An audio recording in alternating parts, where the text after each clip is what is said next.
Buenas tardes, director, compañeros y compañeras. Mi nombre es John Vargas, estudiante de la Universidad Nacional Abierta de Distancia del pregrado de Sociología. El día de hoy nos encontramos con Samuel Valencia, presidente de la Asociación Colombiana de Sordos Ciegos, y el cual nos va a facilitar la entrevista para comprender más el contexto de la política pública referente al tema de inclusión social y oportunidad laboral a personas en condición de discapacidad. Cuéntenos, Samuel, un poco de su experiencia. Hola Andrés, muchísimas gracias por la invitación a esta entrevista sobre el tema de la política pública de discapacidad. Me presento, yo he participado en el Consejo Nacional de Discapacidad, una instancia donde existe deliberación con entidades del Estado, también en espacios de liderazgo en referencia a la población con sordoceguera y con mucho gusto a disposición de responder las diferentes preguntas. Gracias. Gracias Andresito y gracias a las personas de la universidad, un gusto conocerlas, de las personas de la Universidad Nacional. Samuel, ¿cómo la política pública ha contribuido en el desarrollo territorial? Bueno, las políticas públicas que se han dado no han sido suficientes. Poco a poco algunos territorios han desarrollado sus políticas públicas a nivel nacional. Esto debido a que todavía no en todos los lugares se comprende el fin del derecho de la población con discapacidad y generalmente pues se plantean unas líneas de trabajo entre la política pública que deben tener pues relación también con la Convención de los Derechos de las Personas con Discapacidad y en los territorios donde está, por ejemplo, en Bogotá, que tiene política pública, pues se han ido dando algunos avances. Bueno, quiero explicarles pues que algunos departamentos están en proceso de la elaboración de su política pública, pero en Bogotá, por ejemplo, tenemos en este momento un proceso de reformulación del decreto 470, que es la política pública del distrito.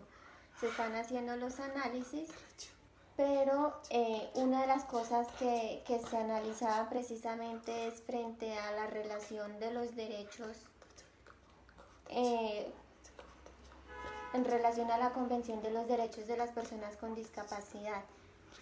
Es importante recordar que Colombia firma la ratificación en el 2009 y la política pública de Bogotá se hizo en el 2007.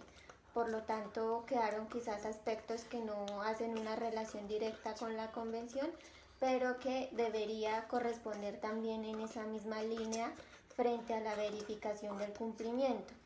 Porque en ese sentido también, por ejemplo, quedan sueltos algunos aspectos importantes como el tema de las mediciones, por ejemplo, saber dentro de la meta cuántas personas con discapacidad en determinado tiempo van a ser incluidas laboralmente y una vez concluido el tiempo cuántas efectivamente fueron incluidas. Esto no lo contempla la política distrital y hay algunos vacíos que deben pues ajustarse. Por ejemplo, a nivel nacional también tenemos una política pública nacional que también pues debe corresponder frente a esos derechos, pero que es necesario hacer esos procesos de seguimiento y medición para realmente dar cuenta de la situación de la población. Y en ese sentido, en la medida en que quede bien reformulada, más adelante dar cuenta de su efectividad. Samuel, ¿en algún momento ha accedido a información que permita la cualificación para competir por alguna oportunidad laboral en condiciones de igualdad y dignidad? No, ha sido muy difícil porque acceder a una oportunidad laboral. ¿Por qué razones? Por ejemplo, en el caso de la Comisión Nacional del Servicio Civil, que es una porque su página no es accesible, la página de las convocatorias. Entonces es difícil acceder a la información en esta página. Otra de las dificultades es que de acuerdo al reglamento del proceso no hay en este momento modificaciones frente a la flexibilidad o garantías y otorgación de ajustes razonables para las personas con discapacidad y poder participar en igualdad de oportunidades y de manera digna. Por supuesto que hay que seguir insistiendo, no somos la única población, hay población, por ejemplo, con discapacidad visual que también presenta las mismas dificultades. Hay poblaciones que sí han tenido quizás la posibilidad porque con la ayuda de otra persona, un amigo, un profesional, pues han hecho el proceso, pero siempre pues dependiendo del apoyo de alguien, no independientemente. Desde su opinión y experiencia, ¿cómo las personas con discapacidad pueden contar con un ingreso suficiente para tener un estilo de vida digno? Bueno, esto dependería también del nivel de formación, de escolaridad de la persona, por ejemplo, si es profesional, si es técnico, va a depender de esto. Yo creo que lo importante es tener un sueldo estándar a lo que se gana, pero siempre y cuando se tenga en cuenta que es el entorno quien debe hacer el ajuste razonable, de tal manera que no tenga yo que gastar desmedidamente en este tipo de cosas. Entonces, por ejemplo, el pagar un guía intérprete.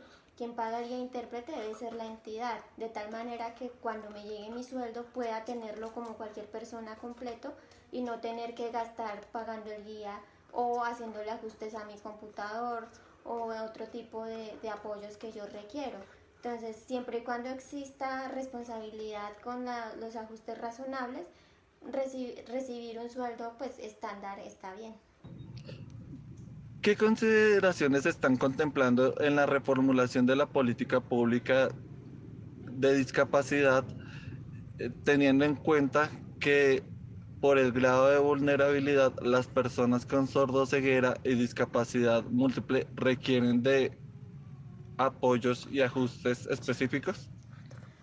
Bueno, pues efectivamente dentro de la política pública deben quedar estos aspectos que no están incorporados y que deben ser muy claros frente, por ejemplo, al otorgar ajustes razonables, a, a poder especificar. Obviamente cuando se habla de política pública, pues es a modo general de la discapacidad, eh, pero en ese sentido, en el momento en que ya se especifiquen los programas y servicios, especificar entonces, por ejemplo, en referencia a la persona sordociega, cuáles son sus ajustes, de qué modo otorgarlos de manera específica. Entonces, pues debe hacerse de manera progresiva también.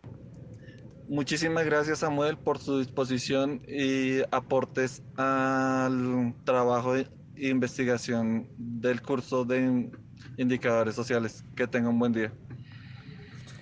Con mucho gusto, muchas gracias también a usted por la invitación sobre este tema de la política pública. Es un tema un poco pues profundo, también pues que uno va aprendiendo dentro de la experiencia. Muchísimas gracias y que ojalá estén muy bien todos.